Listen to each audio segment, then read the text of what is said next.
And we're back again. We are back again, gamers, with more news talk.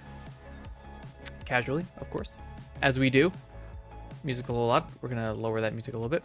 Anyway, let's get to news. Let's get to actual news stuff. Hi, Dean. Like I said, a decent amount of news stories. Catching up on the stuff that happened over the holidays, I assume. A decent amount of each category. Not a lot of chat picks. And when I say not a lot of chat picks, there was like none, which is fine. That gives us a little bit more time to focus on the ones that we have here. We're just gonna go kind of in order of how I have them here in my notes. Starting with the Platinum Games. Platinum Games, the developer, has finally put out like a response or a statement since their co-founder left like last year. But yeah, Platinum Games just released their first like public statement or public announcement since Hideki Kamiya's announcement in September of 2023 that he was leaving the company that he co-founded. Platinum Games, as you know, Bayonetta, their big thing. But recently, they released a statement saying, this was on Bayonetta's 15th anniversary. Over the past 15 years, we have been able to walk alongside Bayonetta and the series' charming cast of characters. Bringing joy to so many people through Bayonetta has been an invaluable journey for us. Moving forward, we will continue to take on new challenges to create games that surprise and delight our fans. We look forward to continued support of Bayonetta and Platinum Games. So they're like, hey, we're still alive. We're celebrating 15 years and we're going to make more things. And Kamiya's statement, I forget if it was recently. It was pretty recently. He was saying that if I was satisfied at Platinum, then I wouldn't have left. There's a way I believe games should be made, a philosophy, a mindset of how games should be made. Koyama approached me and we shared the same mindset and philosophy about game development, and then asked if he was like worried about if Platinum Games is going to like not really attack, but like if they're going to try to do anything towards their new studio Clovers. He said, if there's one thing I am worried about, it's the fact that I was VP and chief game designer for Platinum Games. And so with me quitting, I worry about the people there and the staff there. Of course, if they're motivated and happy at Platinum, I believe that it's the right path for them. But if there's others whose mindset aligns more with what we're building here at Clovers, we want to welcome them and provide a path for them too. I see that as a responsibility I have to those people after leaving Platinum. So he dipped out. He was like, I like to make games the way I like to make games. And what a great mindset to have. Not have like a big old conglomerate over your head, so on and so forth. So him and Koyama banded together, made Clovers, and you're like, hey, you guys that stole Platinum, if you like it there, stay there. If you don't, come work for us. We're better, is what they're saying, which is pretty cool. Hopefully they start releasing stuff. Either of these developers, actually. Platinum Games or Clovers. Hopefully they release a game at some point, because I feel like it's been a while. 2025 is their year of celebration, and they have a few things in store to celebrate this milestone, so keep your eyes peeled. We will. Next up, so the former staff of Annapurna, it wasn't secretly, but they are now in control of Take-Two. First of all, hold on, let me go back here. That last story was Andy Robinson, VGC. Almost forgot. And this one is Tom Ivan, VGC. And the original article was on Bloomberg, so we'll link both of them because we can't get into Bloomberg without a subby, which we don't have. But VGC Tom Ivan with the condensed version. So Take-Two was sold to Take-Two, that it sold Private Division, which made Kerbal Space and a couple other games. Tales of the Shire, that's coming out soon. They also own that game. So they sold to a company that wasn't named immediately. What did it say here? It didn't disclose who had acquired the label or for how much. According to Bloomberg sources, the buyer was Haveli Investments, a private equity firm based in Austin, Texas. The publication claims that Haveli intends to launch a new company that will publish Private Division's games, including Tales of the Shire, Kerbal Space Program Series, and an unannounced title from Pokemon developer Game Freak. The company will reportedly be staffed by former employees of the indie game publisher Annapurna Interactive, who resigned en masse last summer following a dispute with the group's owner, Megan Ellison. Private Division employed around 20 staff when it was acquired by Haveli, some of whom will be laid off as part of the plans it claims. Take-Two established Private Division in 2017 Private Division announced in May 2020 that it had signed a new action adventure IP from Game Freak, codenamed Project Bloom, which was expected to release during, I think it was 2023 or last year, that they were sold. So secretly, Annapurna is now in control of Take-Two, or Take-Two's developer, or Take-Two's company, Private Division, their subdivision. I'm very interested in the Pokemon thing, as well as the Tales of the Shire that comes out in a couple months. Really excited about those things. Tales of the Shire looks a little bit more cozy than what we usually play, but hey, we can switch it up for a little bit. It is Lord of the Rings, and we love Lord of the Rings over here. So I'm excited for all of this. Next up, Suicide Squad update. Layoffs have happened, as we suspected would when they announced that the game would be no longer supported or no longer receive any more updates. This is Tom Ivan VGC again. This was reported from to Eurogamer directly from people that were impacted, or that were laid off. So Suicide Squad studio Rocksteady reportedly suffers more layoffs. The cuts reportedly took place at the end of last year, impacting some programmers, artists, and QA staff. It was reported in September that Rocksteady employees had been made redundant, and of course, when we talked about the game not being supported anymore, we did assume that more layoffs would happen because of it, and these are those layoffs, which was what, $200 million loss on that game. Wild. Still not as bad as Concord. That's not surprising. It was very, very, very unfortunate. We'll see what happens with we'll see how long this game continues to last. Speaking of games, Assassin's Creed Shadows was just delayed again recently, even though they said that previously Ubisoft said it was confident a second delay would not be necessary. In the original postponement, the company announced it was departing from its traditional season pass model, canceling early access to the title and granting players who pre-ordered the game its first expansion for free. So this was a couple days ago. This is Andy Robinson, VGC.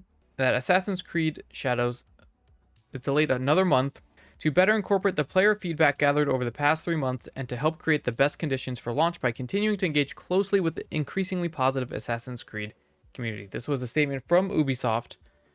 They said other things. What else did they say? Yeah, as well as in the announcement, Ubisoft said the company would drive significant cost reductions exceeding £200 million annually, but it did not specify how it would do so.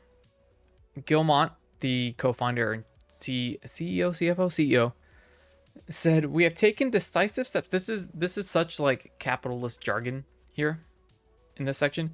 "We have taken decisive steps to reshape the group in order to deliver best-in-class player experiences, enhanced operational efficiency, and maximize value creation. We also recently appointed leading advisors and are actively exploring various strategic and capitalistic options to unlock the full value potential of our assets. We are convinced that there are several potential paths to generate value from Ubisoft's assets and franchises." They're trying to maximize the creation of value. They're trying to maximize it here. That's such like, who talks like that? Right? Who talks like that, especially about video games? That's wild. It's just such like encompasses how Ubisoft has been operating lately. Just complete and utter business, nothing else. There's just no like, there's no like passion for games in a statement like this. It's wild. We'll see what happens. I'm very interested to see how this game is received when it comes out. We're gonna do a double dose of Xbox news. A lot of these stories, by the way, that we're gonna go through today were like CES announcements that you'll see later on. We're not gonna go over the entire CES stuff, just a few of the things that happened, such as Xbox Rewards program overhauled. Game Pass quests are coming to PC. Tom Ivan VGC. So they recently announced that starting this year, they're going to overhaul the Xbox Rewards program. A couple standout things. So a lot of it's all about earning points in more ways than what has been happening. Also, they've age gated some stuff to more closely. The update aligns more closely with our continued commitment to foster positive age-appropriate gaming experiences by making points earned through play activities available only to players 18 years and older. So Game Pass quests, which are like bonus points, rewards points that you can get, were only on Xbox Game Pass Ultimate. Now they're on PC, starting a couple days ago, which is great. So a bunch of other updates. It's really all about playing more Xbox stuff. So playing any game from the Game Pass catalog for 15 minutes, play for at least 5 days a week, 2-week streak, 3-week streak, 4-week streak, explore the Game Pass catalog by playing 4 different games, 8 different games for at least 15 minutes every calendar month, so on and so forth. So it's all about, they want you to play as much Game Pass stuff and as many titles as you can, as fast as you can, if you want to earn rewards points, which let you do stuff. I think they took out the Avatar store or whatever recently or something, but they've just overhauled the whole thing. Another thing that has been rumored for like, speaking of Xbox, something rumored is that Xbox games, previously exclusive games, will be coming to the next Nintendo console, the Switch 2. So it's alleged that the Halo and I think Doom were coming to Switch 2 and PlayStation. According to Nate, this is Jordan Midler, VGC. Jordan Midler, VGC. Nate the Hate, a podcaster with a history of correctly reporting on unreleased video games. Both games are planned for systems for the system, as Microsoft plans to heavily support Nintendo Switch 2. Oh, Flight Simulator and Master Chief Collection are coming to Nintendo. It's also claimed that both of these games will also come to PlayStation 5. Both games will be the latest, traditionally Xbox exclusive titles to come to other platforms. Microsoft announced Doom's Dark Ages for Xbox Series S, PC, and PS5, and confirmed that PS5 version of its Indiana Jones games will be released later this year. So the Switch 2 will be able to play Xbox games, specifically at least Halo and Flight Simulator, which it's pretty fun. I wouldn't mind playing Halo 1 on the go. That'd be pretty fun to just like hang out, because there's not really much that I've done everything in that game anyway. So, but it's just fun to go back to it every once in a while. But yeah, I'm all for it. Who cares? Put more games. Put all the games on all the consoles.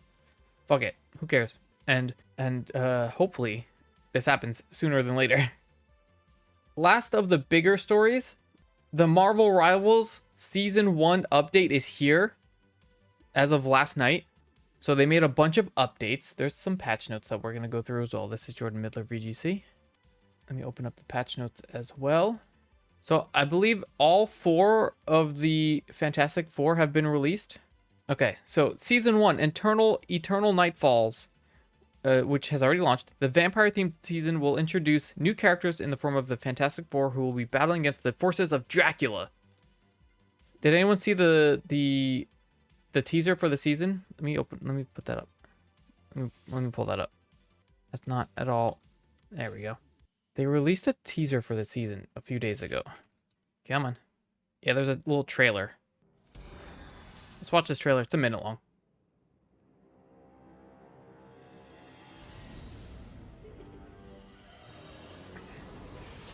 You have been sheltered by the light for far too long.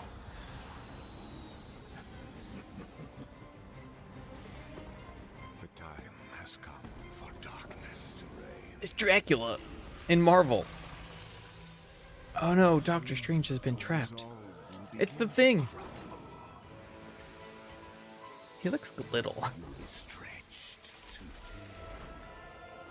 Get it stretched.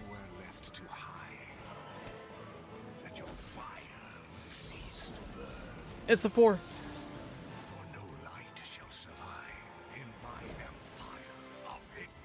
Let's go. Why Dracula? I don't know, but who cares? So that's the teaser for the season. Okay. So they released patch notes for an update, which is going to be, will enable a broader roster to partake in more interactive gameplay. Team up abilities have not been touched. Season bonuses, brief duration of Season 0, and everyone's recent acclamation of Marvels will not make extensive changes to or adjust team up abilities in Season 1.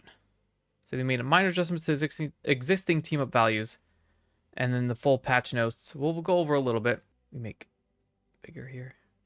Or we won't, because it didn't seem to not move at all. All right, so adjustments. I think every character got messed with for the most part. Team up abilities. Okay. Let's just go over it here, because I didn't actually read this yet. Obviously, Fantastic Four is in here. Enhanced survivability along more frequent. So Captain America has enhanced survivability. Reducing the threat range and increasing the defense window of the Sorcerer Supreme for Doctor Strange. Increased survivability of Thor. Increased success rate to his ultimate ability. But some decreased sustained combat capability upon entering the battlefield will bring him more in line with other Vanguards. So Hulk's getting debuffed. Or nerfed. Increasing the threat of his ultimate ability. The symbiote menace will strike fear into the backlines. So Venom is getting buffed.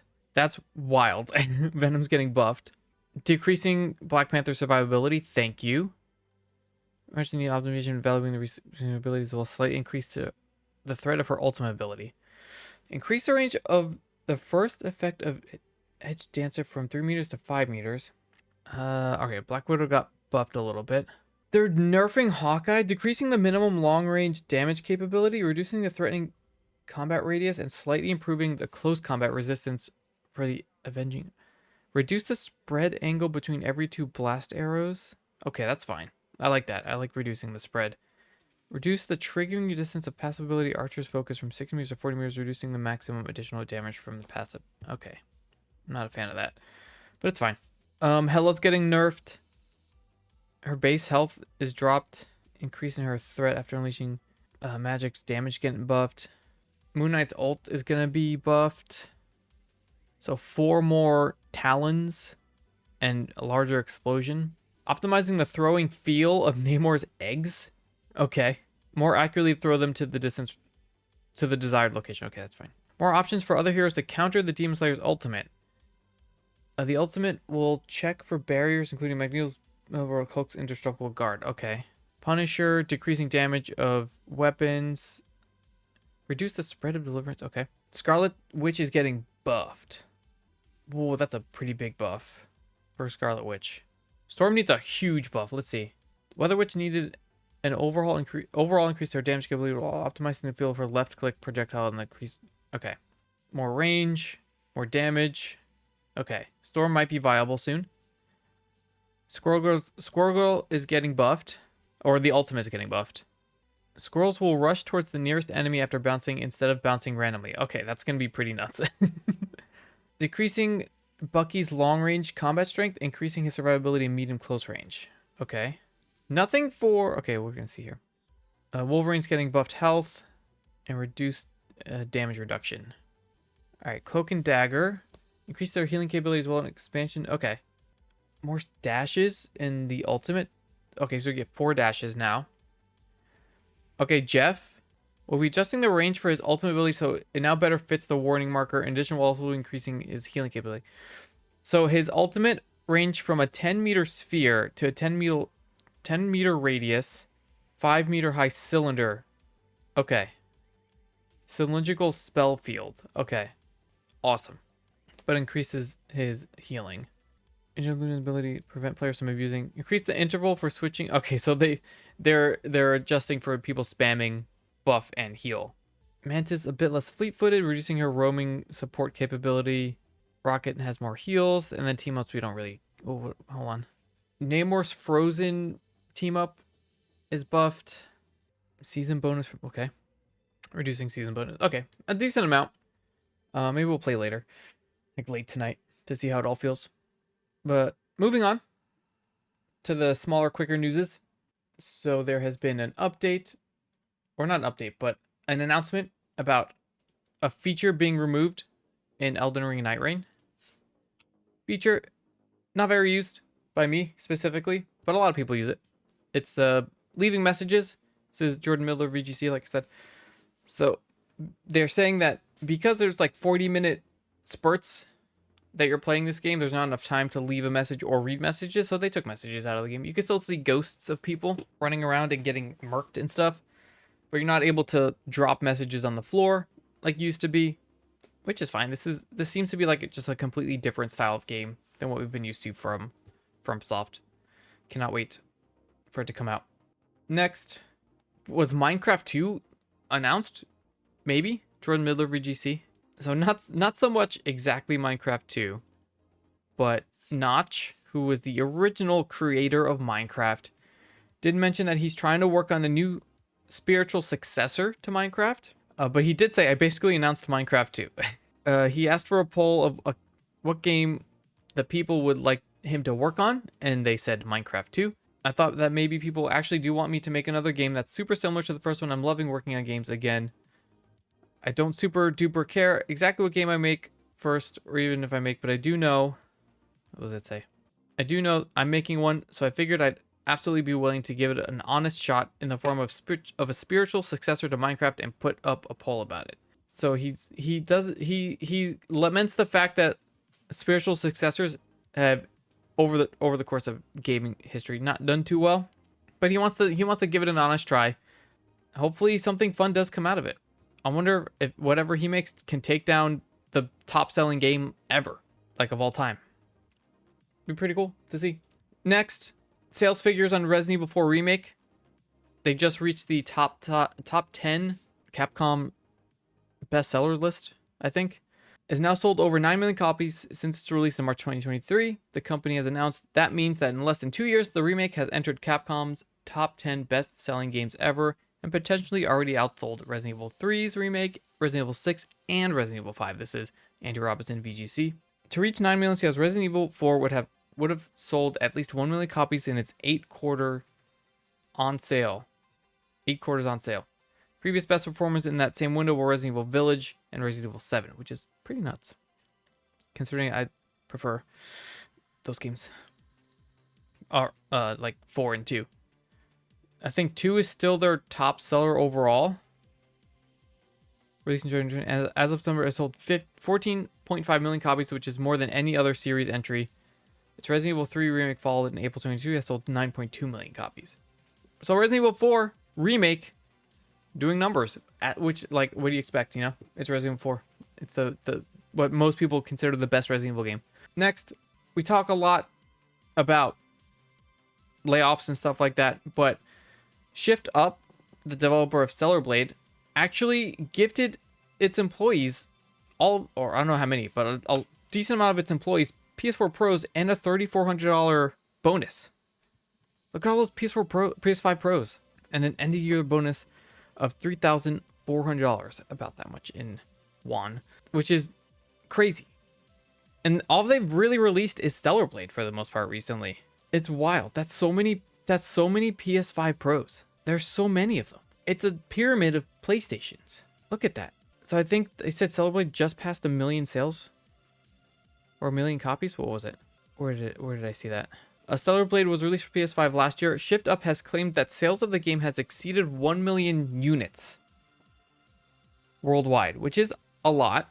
But when you see all these other companies like laying people off in droves, how this company is able to just be like, hey, we're incentivizing all of our like veterans to stay.